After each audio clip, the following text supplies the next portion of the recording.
Hey guys, welcome to our first round draft review of the NFL draft. This is 716 Sports Entertainment coming to you live with a special episode where we are going to break down the NFL draft, what happened last night, Thursday, April the 24th, for the 2025 NFL draft. And we're going to also break down, what happened with the Bills. We're going to look at all the picks and give you our thoughts on those, as well as look forward to tonight's round two and round three and kind of hopefully get a little bit more insight as to everything that's going to happen with that. So as always, I'm Mike with 716 Sports Entertainment, joined by Mr. T. Reese and Mr. Sean O'Neill. And guys, I guess let's start with the Bills. The Bills took just stayed at 30, didn't move, and took Maxwell Harris from Sure. the Wildcats. He's a corner. How do we feel about him? Go ahead, Go Sean. ahead, Dave. No, you can go ahead, T. I'll let you take the lead on this one. I have no problems. I know there's some people up in roars about it, but there's some false information given out about Maxwell. There's been a lot of stuff that came out about the fact that he can't tackle. Well, we got to put some things in context with him, and a lot of the talking heads, some of them have pointed it out too. They're saying he's a poor tackler. He's not. He had a couple of games last year. I was listening to Joe Marino too about it. He's usually one of my go-tos, and I like to hear some of their commentary. Um, he he had a shoulder injury last year, so he missed a chunk of games. So he played early in the season, then he missed I think like three in a row. Then he played like the last three games of the season, and the two games that he was two games that he had that he had missed tackles in last season. They were pretty. He's kind of bounced off guys, missed tackles. Was against I think it was Texas and was it Georgia? Either way, one of the games he missed two tackles. One of the games he missed one, and the guy was playing with a bad shoulder. So we can stop with the whole nonsense about him not being able to tackle. Because if you look at his previous year film, because I went through some of it today while I was sitting at work, he was a banger in 2023. The guy has no problem throwing his body out there to tackle. And the plus that the Bills have now is, granted, they had the opportunity of their plethora of the cornerbacks that were left because none of them got drafted early. I mean, one of them got drafted. I don't really count starts because he played safety, but primarily for what the Bills needed, I don't count it. They literally took the opportunity to take the fastest man in the draft. And one of our issues where the Bills was, we were so tired of people beating us with the cross routes, beating us with the deep routes. Nobody can get a body on anybody. They can't knock the ball down. Now you have a guy who runs a sub 4.3. Now he can cover those guys go over the middle. He can cover the guys going deep. He does have a tendency sometimes once in a while getting bodied, but he's an aggressive player. It's going to happen to those guys. But it's a risk reward with him because he's really good at playing zone, even with that speed. He can play man as well. But the reason why he's so good at zone is because of that speed. He can jump on routes. He can undercut other routes if he reads it. He reads the defenses really well. I got no problem with them picking this guy. Will Johnson has a knee injury. They said it's degenerative. It's never coming back. It's just a matter of time when the knee finally goes. Nobody's going to risk a first round pick for that. And I believe the other cornerback, or is it Rebel or somebody that had some off the field issues or something like that? Barron, I think, went 20 to the Broncos. Yeah, Today, Barron. yeah. He was the other cornerback listed in the top 5 corners this year. And the other guy that I think was Rebel or something like that. I think he was the one who had some off the field issues that was kind of keeping people from drafting him this year. So I got no problem with the kid. The kid's happy to be here. He's played in cold weather, and he covers really well. So hats off to them making this pick. It's a pick they don't normally make. They don't normally take these smaller guys. They don't normally take guys from these bigger schools when it comes to cornerback. I'm happy with the pick. We'll see what McD can do. And one more thing, it was interesting to hear in his press conference yesterday. I don't know if you guys heard it. People were asking. There was a question asked to him about, are you fine with the fact that you have Tre'Davious White and Dane Jackson, which allows you not to have the pressure of putting them in the lineup? Bean came out and said, well, I mean, yeah, sure, it's fine, but that's only if it's necessary. that tells me they're putting him in the starter right now. I was gonna say the same thing there. Like, I mean, between him and Benford too, right? Like, I mean, I feel like your day one starters next year are him and Benford, and then Tre'Davious White, and Right. then Dane Jackson. Like, probably in that order. But yeah, it would be an absolute shame if this dude doesn't take the field week one and like is ready to go, right? Yeah. Like, I mean, yeah, the injuries are a bit disconcerting, but like it really seems like he's the complete package. So, and I was really impressed with his character too. Like he seemed like a really good dude, and like to your point about the interview and just the way he was up there, like congratulating all the guys that went before him and everything. Like I'm very impressed with him, like as a person. And I think they talk about culture and being one of those locker room guys and stuff like that. And I um I appreciate that a lot. I was a little disappointed to see how late Matthew Golden went to at 23 to the Packers, and I was really hoping the Bills could have moved up to take him because I know we were talking about him the other day. But I mean, it is what it is. But overall, yeah, good pick. And Sean, I see we got you back. What did you think of the pick?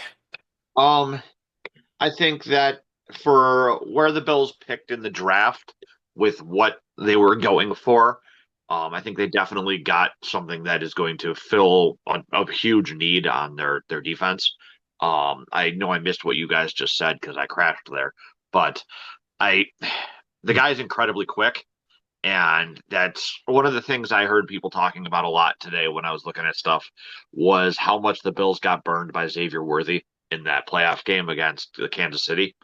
And a guy with Hairston's quickness should be able to keep up with Worthy and hopefully prevent that from happening again. And much to like what you were saying, I'm not going to lie, the longer I saw Golden sitting there, the more I was kind of holding out hope that they might do something. But I think he was a good choice to go to the Packers, so I'm not going to complain there. And I think the Bills are good with what they got. We'll see what they do with the rest of their picks, though. And as far as what you said, as far as the lineup goes, unless Tre'Davious White comes and shows that he's reverted back to his early career form, I think that Dane Jackson might even actually be ahead of him. Yeah, that's certainly possible. Yeah, let's just quickly take a look at the way the draft played out in front of the Bills. So we had obviously Tennessee, to no surprise, took Cam Ward. Right, we all kind of knew that that was going to happen. But then, in a surprising twist, Jacksonville moved up quite a bit to trade away the entire farm, I guess, to move up. What was it, three or four spots with Cleveland to take Travis Hunter, Mm-hmm. which I mean. That kid better be good. That's all I gotta say is that kid better be good. I got a comment on that one. Let me just quickly round out the top 10 and then I'll pass it to you, Reese. The Giants took Abdul Carter from Penn State. The Patriots took Will Campbell. The Browns then used that pick to take Mason Graham, a defensive tackle. Mm-hmm. The Raiders, they took Ashton Genty. I know we were talking about him, the first running back off the board. Jets took Armand Membo. The Panthers took, I'm going to kill this guy's name, Tetrioa McMillan. Mm-hmm. The Saints took Calvin Banks, and then the Bears took Colston Loveland, first tight end off the board to round up the top 10. That So won't surprise me. Reese, I'll pass it to you to talk about everything you wanted to mention, I guess. So go ahead. Well, the Travis Hunter thing was very interesting to me. I thought that, in my opinion, that's way too much to give up for a guy who's going to play, supposedly going to play both positions. And we know in NFL, it's not feasible. Not feasible in today's NFL. He'll probably go out there. He's going to probably play corner, but he's going to have spot duty at wide receiver. You literally just gave up. And listen to this compensation. Insane. The compensation. They gave up their number 5 pick, obviously was a swap. Yeah. Second round pick, which was number 36. Fourth round pick, which was 126.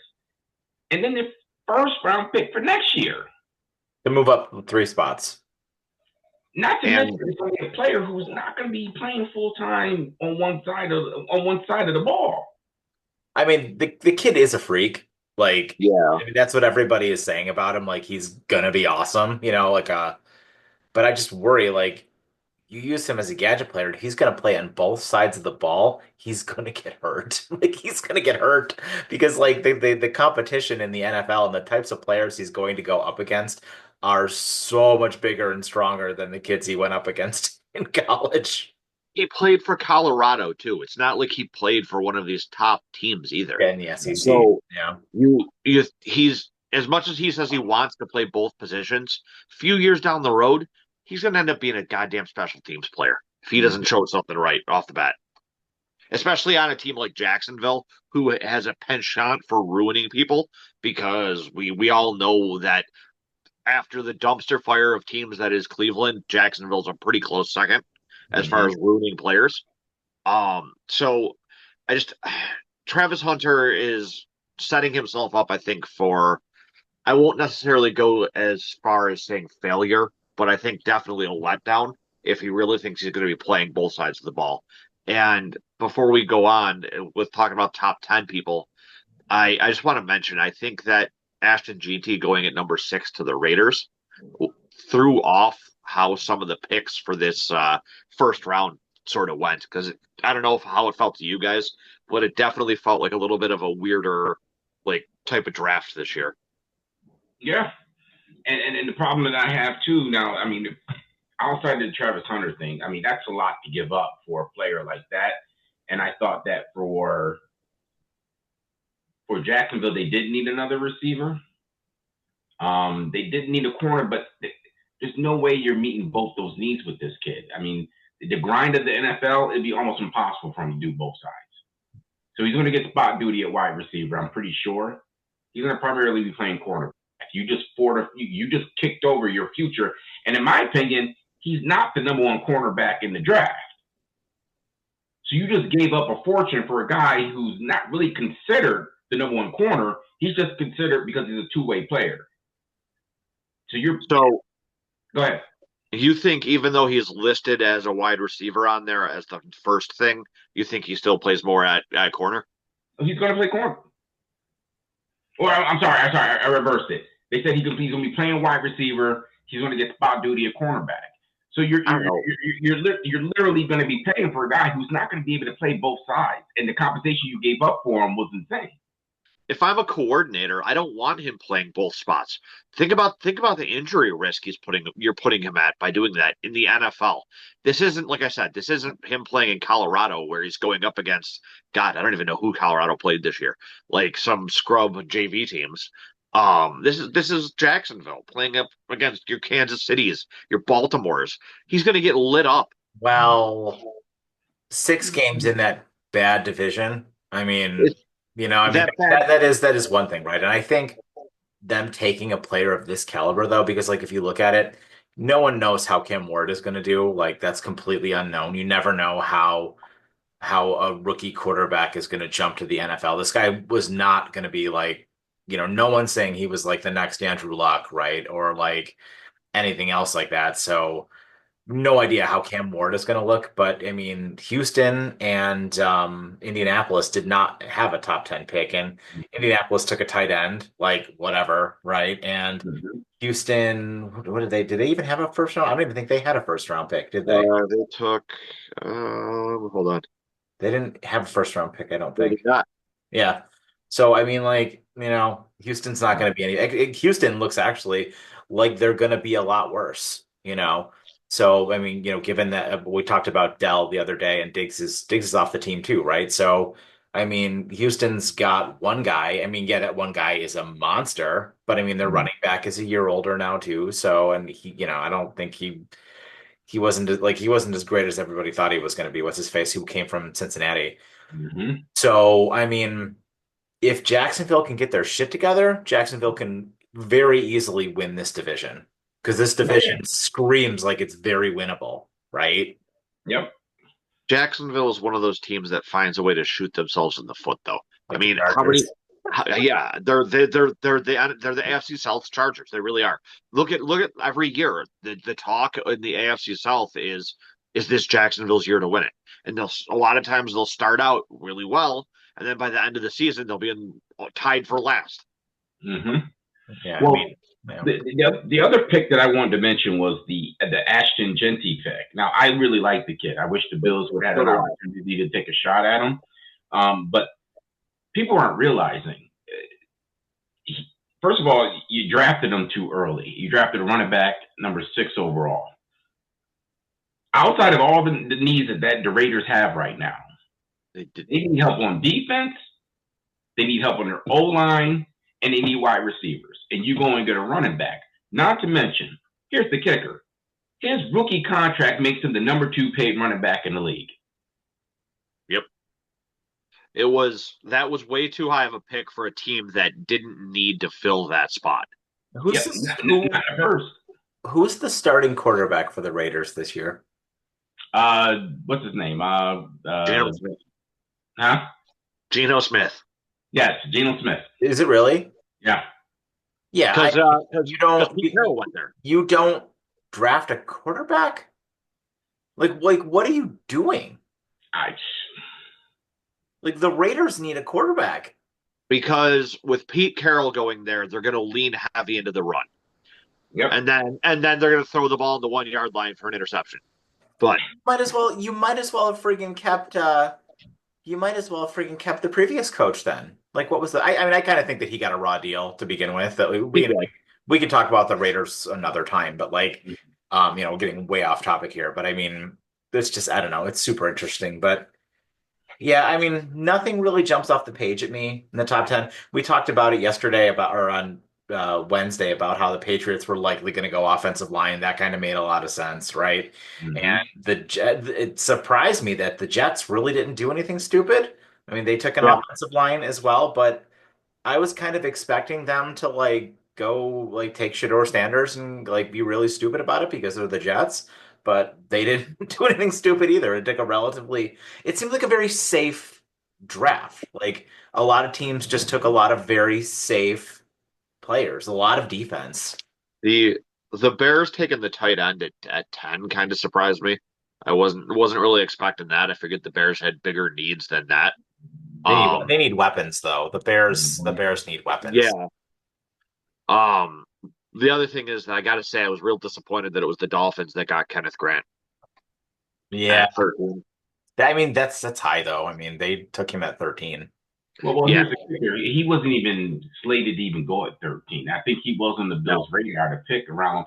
If you got around to the 20s, the Bills probably would have tried to make a move to jump up to get him.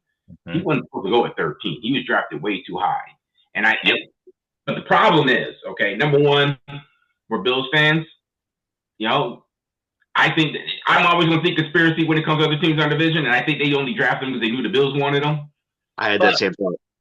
But if you look at their roster, they don't have any defensive linemen signed. No.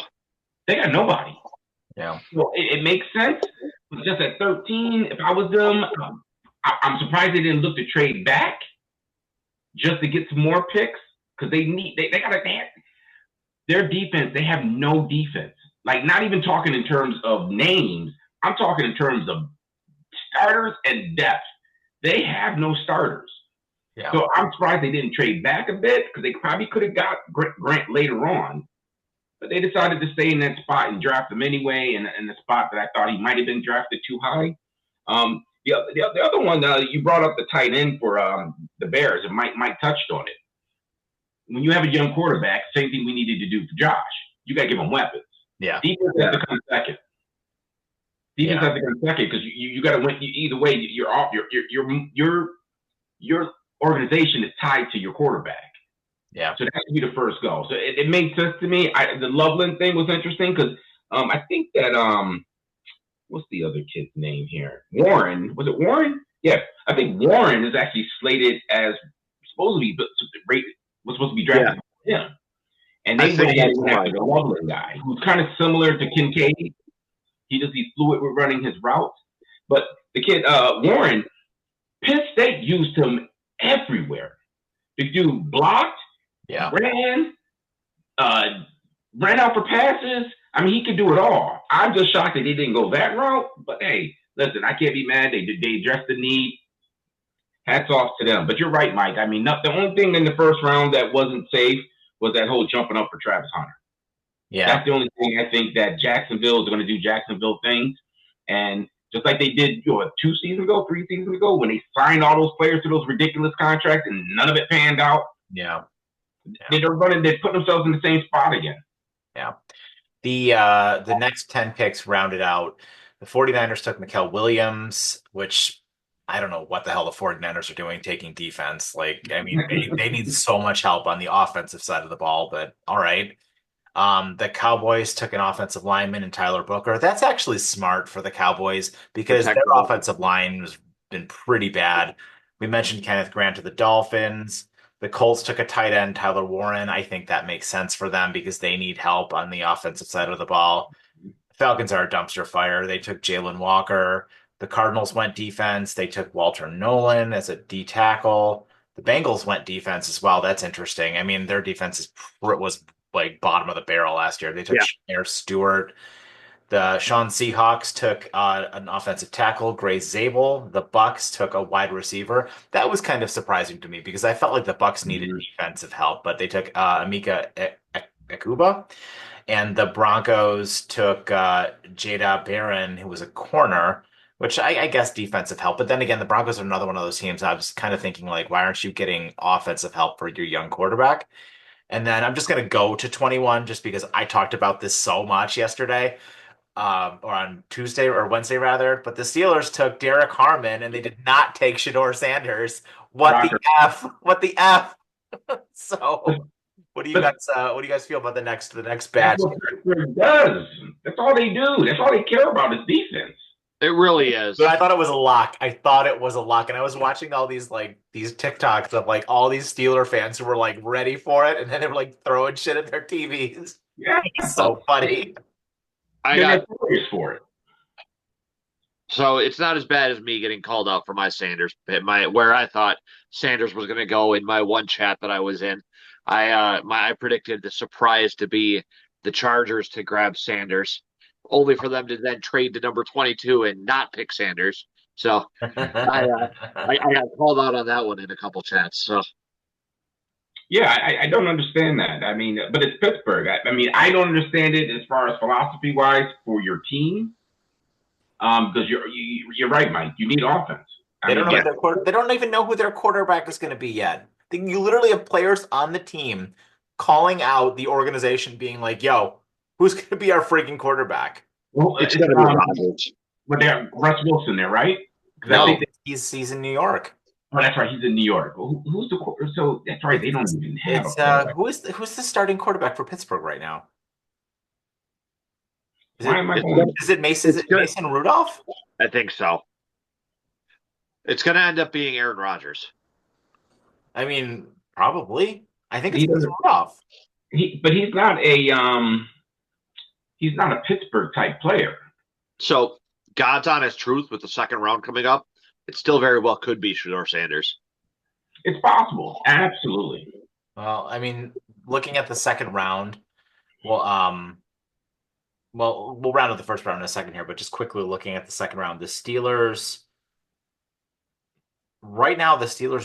don't have a pick in the second round at all. I wouldn't be surprised to see them trade. They might be able to move in, but their first pick is pick 83 in the third round. Mm-hmm. So maybe the Bills package one of those picks and get something out of it. Yeah. Running out from. Oh, go ahead. Sorry. No, but I just want to agree with you, Mike. I mean, you're right on. You're spot on. I mean, this was an extremely safe draft. There's a lot of players. I kind of like give myself a pat on the back. I said that there's a lot of players who are going to fall in this draft, and it's going to disrupt everything. I've never watched the broadcast on. I watched ESPN and I watched NFL draft. Usually, when these picks are coming up, especially the top 15. A lot of these guys are able to call who they're going to pick up, and they're pretty much on point. Nobody knew what was going to happen in this draft. They couldn't. I've never seen them even put a crawl on the bottom of the screen of visits. They had to put the visits of each team when they came up the draft, so you could try to guess who it would be. Yeah. Nobody could name who was going to go where. It was interesting to me. Yeah. I think the thing about this particular draft is that you really didn't see a whole ton of like superstar type names in this draft. Like I feel like this is probably one of the more recent drafts where there aren't at least five or six like stand out like people who you know are going to be big name players. At least that's how it feels to me Yeah. Well, that was the knock on the draft. as the weak draft. Yeah. Rounding out the rest of it, the Chargers went at 22, taking Omer and Hampton. We just mentioned the Packers taking Golden, a little bit disappointed there. The Vikings took Donovan Jackson for the offensive line. The Giants moved back into the first round to take the second quarterback off the board in Jackson Dart. The Falcons also went back into the first round, moved up to take James Pierce. So the interesting with the Falcons there, even though I still think they're a dumpster fire, but they took two defensive players. The Ravens took the only safety in the first round in Malachi Starks. The Lions went defense to take Tyleik Williams. The Washington Commanders went for their offensive line and Josh Connerly. Obviously, we mentioned the Bills. And then did the Eagles and the Chiefs swap picks? They did. Why? Is that like what Why? is that like what happened? So the Eagles moved up to take Jihad Campbell, and then the Chiefs took Josh Simmons for their offensive line. And I think that makes sense for the Chiefs because the Chiefs need offensive line help with, I think, a couple guys. They lost a couple guys. But T, maybe you could answer this. Why did they even swap picks? What was the point of that? Well, in my opinion, I think they were afraid that somebody was going to jump up ahead of them and make a deal with them to jump in that spot. So that could be the reason why they swapped. Maybe they got word that somebody was talking to Kansas City. Because probably what happened, usually what happens is Kansas City probably called Philly and was like, listen, here's what's going on. Do you want to make a deal and swap spots? We know that you're interested in possibly getting an offensive line or getting this linebacker for your defense. Do you want to swap spots? Because we're getting calls about somebody else jumping back into the draft. I think that's what happened. And that's the only reason why you would have done something like that you got wind that somebody was trying to get them. Yeah, and I mean the compensation could end up being like nonsense too. You could trade like a fifth, move up one spot, you know. Mm-hmm. So yeah. I will say this: Baltimore again. I mean, they're doing the same thing Pittsburgh. Like, what are y'all doing? Like, why do you keep drafting defense? Every year they draft defense, and they draft zero offense. They don't need to. They're one of the highest scoring teams in the league. Yeah, but at what point do you start? The problem is that in the playoffs, Lamar gets stopped, and they have nobody else to go to.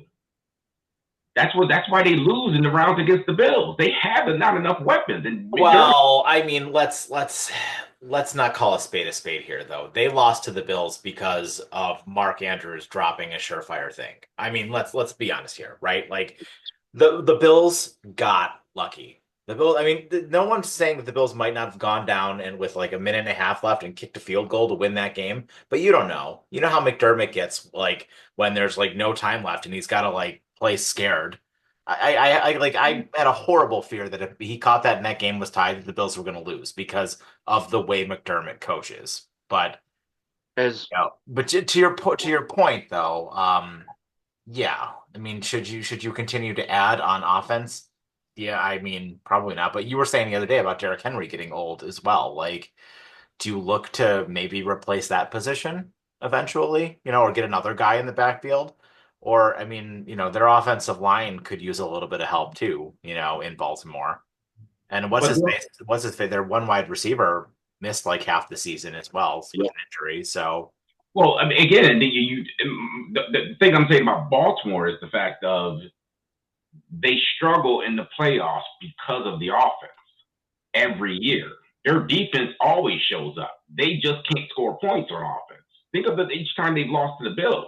They struggle to score points because they don't have any other playmakers other than Lamar. That's why they went and paid a Derrick Henry.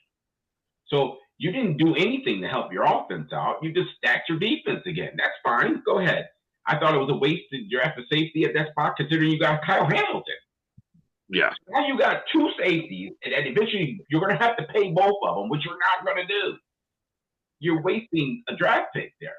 And my issue again with Baltimore is the fact of they consistently draft defense, they don't address their offense, and they tout around as if they're going to go back to the Super Bowl every single year. They refuse to address their issues in the playoffs. Their issues are always going to be offense. So kicking off the second round, Cleveland goes first. Do you think that that's where Shador goes? Hmm. I don't. I don't know who they pick, but I don't think Cleveland takes him. I think it's too hard to call. This draft has been completely all over the place. I wouldn't be surprised if they trade out of it. If somebody wants to get Shador, they trade back. I wouldn't be surprised. Cleveland could probably use the capital to trade back, but they do need a quarterback. But my thing is, I don't think a lot of league is even impressed with Shador. I mean, honestly, you know what his comparison has been to? Jared Goff. Tua. Yeah. Really? I've heard mostly Goff as his comparison. I've heard Tua. He's a system guy. He gets rid of the ball quickly. He's not going to beat you with the deep ball very often. They literally, his comparison by most people has been Tua. He's a system guy who can get rid of the ball quick. And nobody wants to draft that quarterback in the first round. And correct me if I'm wrong, but I heard he wasn't very impressive during his pro day workouts. You know, he bombed. From what I heard, the rumors say he bombed against the Giants. Him and Dayball did not like him. Did not like him. He said the rumors said the interview with the Giants, because he probably, if any team he was probably going to get drafted would have been the Giants. Yeah. They said that Dayball interviewed him, didn't like him, and that's why they went back and they got Dart. Yeah. So the Bills pick at 56 via that trade with the Vikings. Right now, people are talking about that kid edge, that Jordan Burch out of Oregon might be a spot there. They were talking about who else did I see? A safety out of Notre Dame, Xavier Watts, and then another edge rusher, JT Tumalo out of Ohio State. All of those guys look like they might be slated to the Bills. I kind of think that probably makes a lot of sense. They're going to probably look to fortify the defensive line with that first pick, and then they pick again. When is their second pick? At 62? Something like that. That's an interesting pick. Do they go defense again there, or is that where you think they take that running back that you were talking about? I think they go defense with both.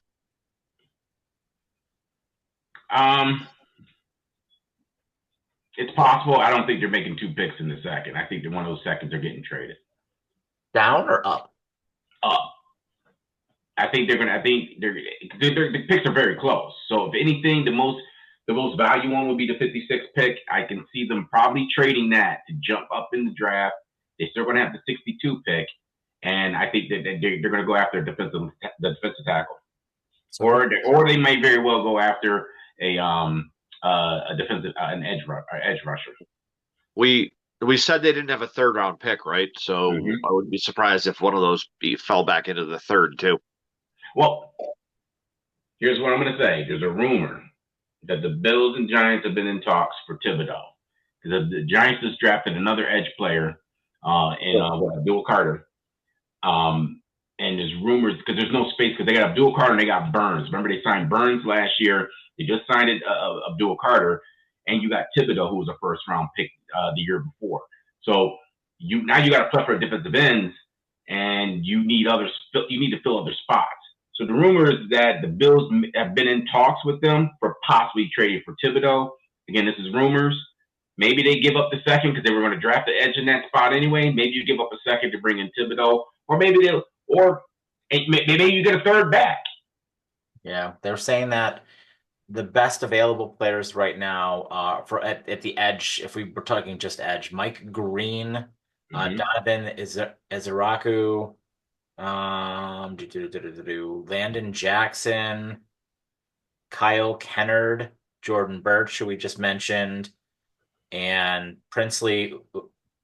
Forget it. Umamelian. Sounds right. Yeah. But yeah, a lot of, I don't know, interesting here. I don't see like just looking at like these what's best available right now. Quinshon Judkins, that crazy running back from Ohio State. They're projecting him early in the second round, and then the same thing with Trayvon Henderson as well. Also the other running back from Ohio State. Both of those guys are probably going to go almost like back to back. I would love it if the Bills could get Henderson. That kid's an animal. Yeah, so we're thinking defense for both of them. Either that or they move one of the picks. I don't. Like I said, I believe he's going to. Depending on how it falls, I'll be honest with you, the player that I like the most is Mike Green. I don't. Again, I don't know if he's going to make it to the Bills. He's possibly a guy they could trade up for, possibly. They'd have to move pretty far up to get him. I think he's going to go in the top 5 picks. I was just going to say that. That's what I'm saying. But I just don't see it happening. Easy Raku, I can't never pronounce his damn name. He's another interesting player. My only issue with him is the fact that he kind of falls into is it Solomon who we drafted last year? The defensive end, the smaller defensive end that we drafted, like Solomon or whatever his name is. He's very similar type to him. And so I just don't see them bringing the same body type guy to play edge again. They already got somebody on the roster. Mm-hmm. But, I mean, who knows? Maybe they make a run at him. I mean, it's really not too many edges. I mean, like I said, Jordan Burch is still available. I mean, the Oregon defense last year was great. He's another one. I just don't know. Jordan Burch is kind of similar to Espinoza. Same build type, kind of plays the same way. He does, he's probably a little more productive as far as sacking and pressuring the quarterback than Espinoza was in college. But if you draft him, he's the same. You already got him on your Espinoza on your roster. Unless you're going to trade him off and then you draft him, I don't know. It's interesting to see. Like I said, I think the Thibodeau is very intriguing to me. If the Giants want to make some sort of a move like that, we got a relationship with them. We'll just have to see what happens. Yeah. So that starts at 7:00 tonight, and it'll probably go all night. They don't get quite as long in the second round. I think they get 5 minutes instead of 10 minutes. But that'll go, and then it'll go on the second round then tonight. So I don't know, guys. It's pretty much it for the first round of the draft. Do you guys have any final thoughts or anything else you wanted to say, or any other opinions you wanted to give on this? I think the basic thing was covered by both you guys. This wasn't a super exciting draft for a first round out of the last couple of years. Played safe for the most part. The biggest thing was, I think, just people being drafted a little bit higher than they should. Other than that, nothing really noteworthy out of this yet. I mean, maybe we'll see something in these next couple rounds, or I mean, maybe Sanders dropping will end up being the highlight of this, as far as like the news story of this draft. That's probably that was going to be my point as well. I think wherever Sanders ends up will probably be the big story of today. Yeah, and it's just I can see it happening. Someone trading up, trying to get them in one of those early spots. The Bills, like I said, we have to wait and see what happens. I'm very intrigued on what the plan is here going forward. I'm just hoping that we get another player that can be plugged right in. We can't afford to have players that are projects. And I think that's what the focus is on Maxwell, that he's a plug-in guy, and that's what they're already banking on, that he's going to probably be out there starting. Unless he completes, he's a tire fire in practice. I'm pegging him in to be the starter on the other side next to Benford.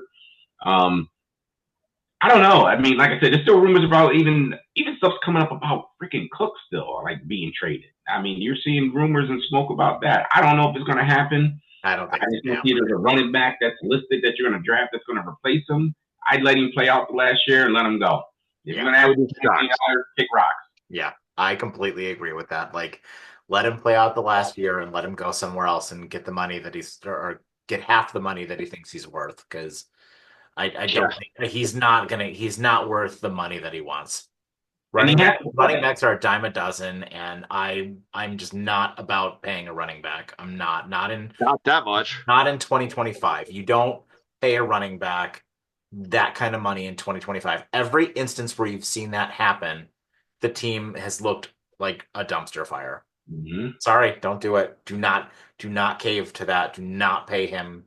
I mean, I'm so glad that he had a great season, that he was productive for us, and I hope that some stupid team out there does pay him, because I want him to get paid. I want these guys to like make their money, but I don't want the Bills to do it. But I don't want them to be handcuffed to a contract like that. Nope. Yeah, it's just the value. It's just the value is just so wrong, and like the Genty pick. I mean, it's like you're tying yourself to this kid for the next 5 seasons. He's a running back, and he's going to be the second highest paid running back in the league. And the issue with running backs is the wear and tear. This is why teams don't have a featured running back anymore. Everyone runs with 2-3 running backs now because of the wear and tear. It's just not a position that's worth putting that kind of money and that capital in. But hey, listen, hats off to the Raiders. You think that's going to be the answer for your offense? Good luck. Now, maybe it'll start. Maybe it'll actually be able to get into the end zone every once in a while on those first and goals they have against Kansas City. That'll happen again this year. Got to make sure to throw that ball. First and goal. Throw it. All right. Yeah. Well, guys, that is our coverage of the first round of the NFL draft. We're going to have a bunch of content for you guys tomorrow. I will put out a quick review of SmackDown and then look forward to our full podcast for SmackDown tomorrow, as well as our review of the second and third rounds of the NFL draft. And then on Sunday, we'll put out something for you to give the rest of the draft and kind of give our overall thoughts as well. So a bunch of content coming your way this week. So guys, enjoy the draft tonight. Enjoy SmackDown tonight. Should be a good one. So thank you guys so much, and we'll talk to you tomorrow. Like, comment, and subscribe.